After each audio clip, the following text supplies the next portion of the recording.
Hey guys, I can't believe that I'm saying this right now, but I'm welcoming you to the 17th episode of the Cat Labs.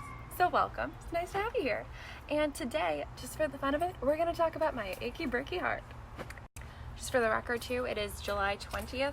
It is about 100 degrees outside, and we're gonna run through this real fast so I can go back inside into the air conditioning because this is kind of torturous.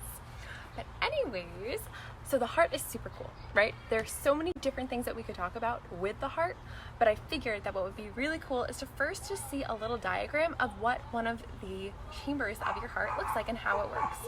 In most normal living humans, you can't see their heart unless you're, in a hospital or an office and you have access to special medical equipment. However, in most normal living humans, you can feel their pulse. So what is a pulse? Basically, it represents a palpable, something that you can feel, version of the cardiac cycle. So you can feel your pulse in a ton of different places. It's cool. You can feel it on your wrist, you can feel it on the inside of your elbow, on your, right under your jawline, you can feel it on your temple, you could feel it behind your knee, you could feel it on top of your foot, you could feel it behind your ankle. There are a ton of different spots that you can feel your pulse. So what's a normal pulse? Usually between 60 to 100 beats per minute.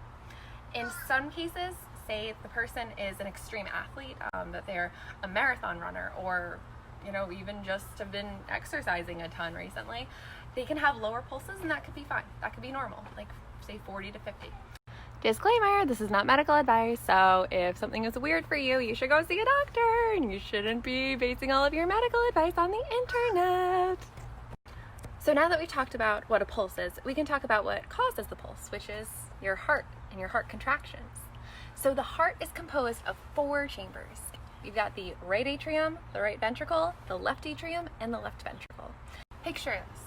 You have a tiny little back road in the middle of, Kansas. That tiny little back road merges onto a main road. The main road becomes a 2-lane road. And then you get off, you get onto a highway, a local highway, and then it takes you onto the interstate. Either way, you go from a tiny little back road onto an 8-lane highway, some kind of highway, I don't know, parkway, interstate, whatever you want to call it. Anyway, you keep going with the flow of traffic until you hit a toll. The toll is what stops you. Once you pay the toll, you go through, it stops you from coming back. So your circulatory system works in a pretty similar way. You have all of these really tiny vessels that are just like those tiny little main roads, and eventually they converge into bigger vessels, and eventually you get to the inferior and the superior vena cava, which empties into your right atrium. Now those tolls that we were talking about earlier, those are kind of like valves in your heart. Those valves separate each of the chambers and they make sure that no blood goes back through. That basically it doesn't go where it's not supposed to go, that it follows the flow of traffic. So your heart goes from the right atrium to the right ventricle, goes to your lungs so that the blood gets oxygenated, goes back to the left atrium, the left ventricle, and then it goes through the rest of your body. So, do you want to see a little pump to show what it looks like? If I had a plumbing background, I could probably explain this a whole lot easier, but I don't. So you're stuck with me, mason jar, balloon, and 2 straws. You're welcome. Anyways, as you could probably tell, the whole point of the circulatory system is to circulate blood through your body. So how does it do that? Once blood gets into the first chamber of the heart, the right atrium, how does it get to the rest of the body? Into the rest of the chambers of the heart? So this little demonstration is going to show you what the valve does. So this balloon is going to represent the first valve that blood is going to be going through, which is the tricuspid valve. I don't know why I said it that way. This is the tricuspid valve. So we're going to block up the first straw, and I'm going to press down, which is changing the pressure inside of the bottle, and it's going to force the blood to go out the straw. Boom! How cool was that? So basically, for blood to go from the right atrium to the right ventricle, it has to pass through that valve. That valve is the toll keeper.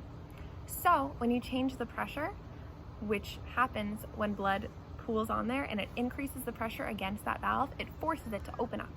So just like if you have a door and you press enough people into a room against that door, it's going to open up. Same thing happens with the valve. The valve also works where as soon as the blood stops and it goes through and it fills up the right ventricle, it snaps back up and it prevents blood from going back into the right atrium, which would be bad because we need that blood. We need it to go all the way through the heart. And that is the circulatory system. I am also very wet right now because this table has holes in it. But anyways, that is just a quick little demonstration on how the valves in our heart work. This was the first part of our heart anatomy cat lab. I don't really know what to call this anymore, but again, heart is super, super cool. There are so many different things that we could learn about it. So I may do another cat lab on this, or maybe we'll go to the lungs or to the kidneys or to the interstitial fluid. I don't know. We'll see. So thank you guys for tuning into the cat lab this week. And I hope that you have a lovely rest of your day and that you don't choke to death in this 100-degree heat. See you guys.